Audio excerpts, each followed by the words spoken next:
Hello दोस्तों, जय हिंद। आज हम लोग मॉडर्न हिस्ट्री के बारे में अध्ययन करेंगे। तो चलिए शुरू करते हैं। देखिए, पहला क्वेश्चन है कि सूची 1 को सूची 2 से सुमिलित कीजिए, जिसमें ए में दिया गया है प्लासी का युद्ध 1757 ईस्वी, बी में है बक्सर का युद्ध 1764 ईस्वी, सी में है बंगाल का युद्ध 1770 ईस्वी। नीचे ऑप्शन है 1, 2, 3, जिसमें पहला है रॉबर्ट क्लाइव, दूसरा बेंसी टार्ट, तीसरा कार्टियर। तो इसका सही मिलान हम लोग करेंगे। तो देखिए, प्लासी का जो युद्ध था उस समय नेतृत्व करने वाले रॉबर्ट क्लाइव थे, ठीक है। दूसरा था बंगाल के जो बेंसी टार्ट और हेक्टर मुनरो, ठीक है। तीसरा बंगाल का युद्ध जो है कार्टियर के नेतृत्व में शुरू हुआ था। तो इसका सही आंसर 1, 2, 3 हो जाएगा, यानी कि ए के 1, बी के 2, 3, सी के 3 हो जाएगा। तो इसका सही आंसर क्या हो जाएगा? इस तरह से हो जाएगा जैसा कि आंसर दिखाया गया है ना। अब इसके बारे में हम लोग डिटेल रूप से जान लेते हैं। तो देखिए, प्लासी का युद्ध जो हुआ था वो 23 जून 1757 ईस्वी को मुर्शिदाबाद के दक्षिण में 22 मील दूर नदिया जिले में गंगा नदी के किनारे प्लासी नामक स्थान में हुआ था। ये सब मुर्शिदाबाद और प्लासी जो जगह है वो पश्चिम बंगाल में है, ठीक है। कंपनी की सेना रॉबर्ट क्लाइव, मतलब अंग्रेजों के सेनापति रॉबर्ट क्लाइव और बंगाल के नवाब सिराजुद्दौला के बीच में यह युद्ध लड़ा गया था, जिसमें सिराजुद्दौला को हार हुआ था।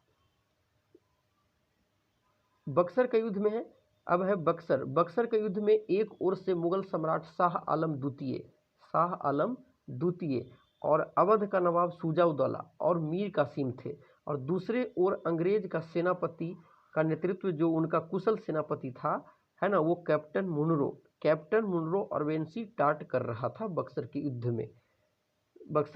युद्ध में। तो क्लियर है। अब हम लोग नेक्स्ट चलते हैं। नेक्स्ट है बंगाल का द्वैध शासन कब से कब तक चला, यानी बंगाल में जो द्वैध शासन चल रहा था वो कब से कब तक चला। तो इसका देखिए ऑप्शन है इस तरह से, ऑप्शन जैसा कि दिखाया गया है। इस ऑप्शन में इसका सही आंसर 1765 से 1772 ईस्वी तक बंगाल में द्वैध शासन चला था। तो इसका सही आंसर सी हो जाएगा, 1765 से 1772 ईस्वी। अब इसके बारे में जान लेते हैं। तो बंगाल में द्वैध जो शासन था, बंगाल में द्वैध शासन 1765 से 1772 ईस्वी तक चला।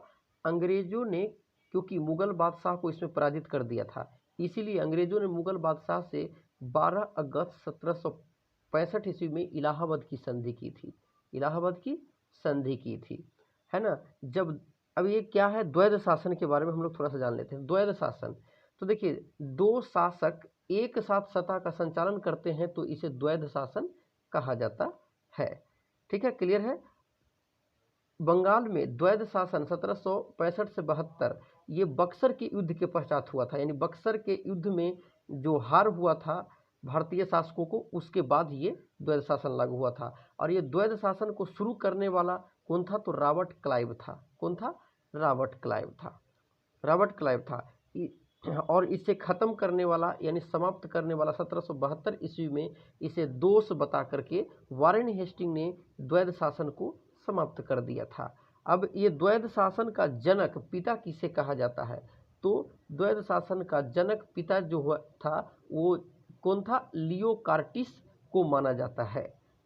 तो क्लियर है। अब हम लोग नेक्स्ट चलते हैं। नेक्स्ट है वर्ष 1798 ईस्वी में लॉर्ड वेलेस्ली द्वारा प्रस्तावित सहायक संधि को स्वीकार करने वाला सबसे पहला भारतीय शासक कौन था?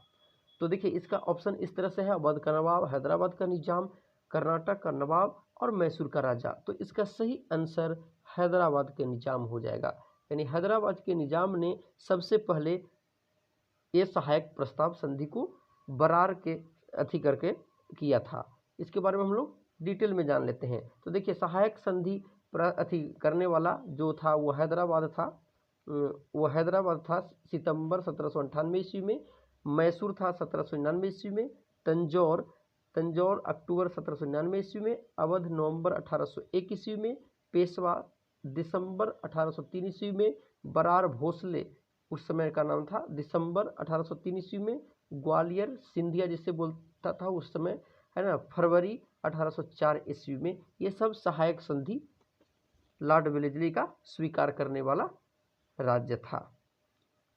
अब हम लोग नेक्स्ट चलते हैं। नेक्स्ट है भारत का प्रथम गवर्नर जनरल और वायसराय कौन था।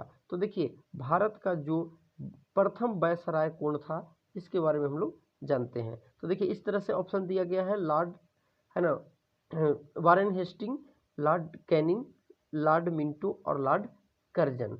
तो देखिए इसका सही आंसर लॉर्ड कैनिंग हो जाएगा, यानी कि प्रथम जो वायसराय था भारत का वो लॉर्ड कैनिंग था। अब इसके बारे में जान लेते हैं। तो देखिए 1857 के विद्रोह के बाद, सिपाही विद्रोह है ना, क्रांति के बाद अगस्त 1858 ईस्वी में ब्रिटिश संसद ने एक अधिनियम पारित किया जिसके द्वारा कंपनी के शासन को समाप्त कर दिया गया। यानी जो ईस्ट इंडिया का कंपनी भारत में राज कर रहा था उससे समाप्त कर दिया गया और भारत में ब्रिटिश सरकार का नियंत्रण ब्रिटिश क्राउन को, यानी सीधे ब्रिटिश क्राउन को हस्तांतरित कर दिया गया। और लॉर्ड कैनिंग को भारत का पहला वायसराय बनाया गया। भारत का पहला वायसराय बनाया गया लॉर्ड कैनिंग को। लॉर्ड कैनिंग के समय ही 1861 ईस्वी में उच्च न्यायालय अधिनियम बनाया गया जिसके अंतर्गत पुरानी सुप्रीम कोर्ट को और सदर अदालतों को समाप्त करके है ना कलकत्ता, मद्रास तथा मुंबई में एक एक उच्च न्यायालय की स्थापना की गई। कैनिंग के समय में ही 1856 ईस्वी में विधवा पूर्ण विवाह अधिनियम स्वतंत्र रूप से लागू हुआ था। अब हम लोग नेक्स्ट चलते हैं। नेक्स्ट है तीसरे आंग्ल मैसूर युद्ध को रोकने के लिए टीपू सुल्तान ने अंग्रेजों के साथ कौन सी संधि की थी। इसका ऑप्शन इस तरह से दिखाया गया है, मंगलोर की संधि, श्रीरंगपट्टनम की संधि, मैसूर की संधि और बिदनूर की संधि। तो इसका सही आंसर श्रीरंगपट्टनम की संधि हो जाएगा। तो श्रीरंगपट्टनम की संधि हो जाएगा। अब इसके बारे में जानते हैं। तो देखिए श्रीरंगपट्टनम की संधि जो टीपू सुल्तान और अंग्रेजों के मध्य 18 मार्च 1792 को हुई, उस समय तृतीय आंग्ल मैसूर युद्ध को समाप्त हुआ था। संधि की शर्त के अनुसार टीपू को अपने राज्य का आधा हिस्सा अंग्रेजों और उसके सहयोगियों को देना था। साथ ही युद्ध के हर्जाने के रूप में टीपू सुल्तान को 3 करोड़ रुपए अंग्रेजों को देने थे। श्रीरंगपट्टनम की संधि में यह भी शामिल था कि जब तक टीपू 3 करोड़ रुपए नहीं देगा तब तक उसके 2 पुत्र अंग्रेजों के कब्जे में रहेंगे। क्लियर है। तो अब हम लोग नेक्स्ट चलते हैं। नेक्स्ट है राज्य 6 हड़प नीति जफ्ती सिद्धांत डॉक्ट्रिन ऑफ लैप्स किसके द्वारा लागू की गई थी। तो ये इसका सही आंसर लॉर्ड डलहौजी के द्वारा लागू की गई थी। तो इसके बारे में हम लोग स्टडी करते हैं। तो देखिए लॉर्ड डलहौजी 1848 ईस्वी में भारत का गवर्नर जनरल बनकर भारत आया। वह एक साम्राज्यवादी प्रवृत्ति का था। उसने अपनी साम्राज्य को बढ़ाने के लिए 3 नीतियां इस प्रकार की नीतियों को अपनाया, जिसमें पहला है राज्य अपहरण या गोद निषेध नीति, दूसरा है कुशासन और भ्रष्टाचार के आरोप में नीति, तीसरा है पेंशनों और पदों की समाप्ति की नीति, चौथा है युद्ध और आक्रमण की नीति। ये 4 तरह का नीति को अपना करके भारतीय राज्य को हड़पना चालू किया।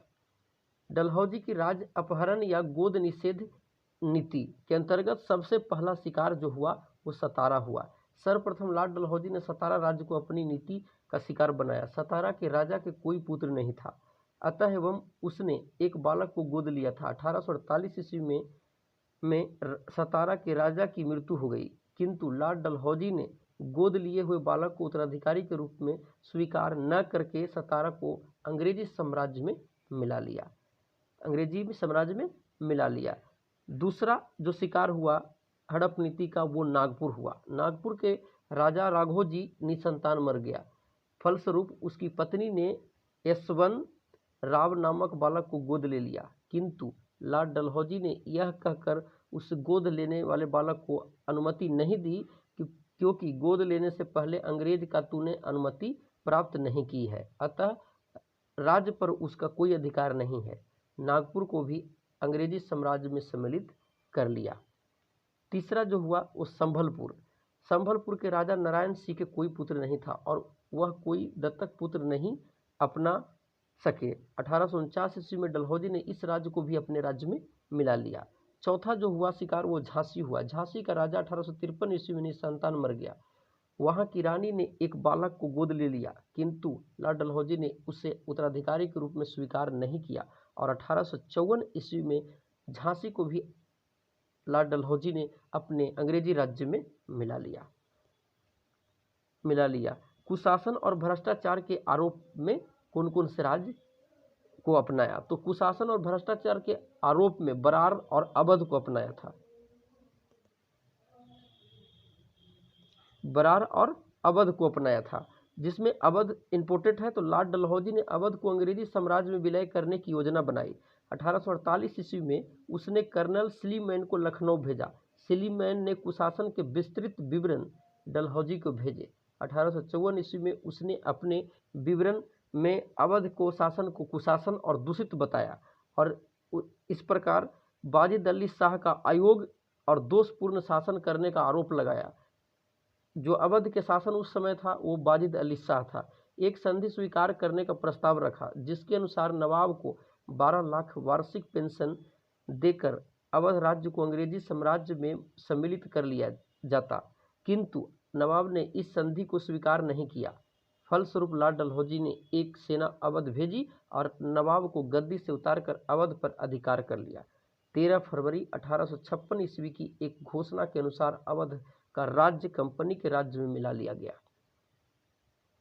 गया। कुछ और डलहौजी द्वारा अपनाए गए राज्य के बारे में हम लोग जान लेते हैं। तो ये 17 जाने: जैतपुर, संभलपुर, बघाट, उदयपुर, झांसी और नागपुर। ये सभी राज्यों को डलहौजी ने हड़प नीति के तहत अपने राज्य में मिला लिया था।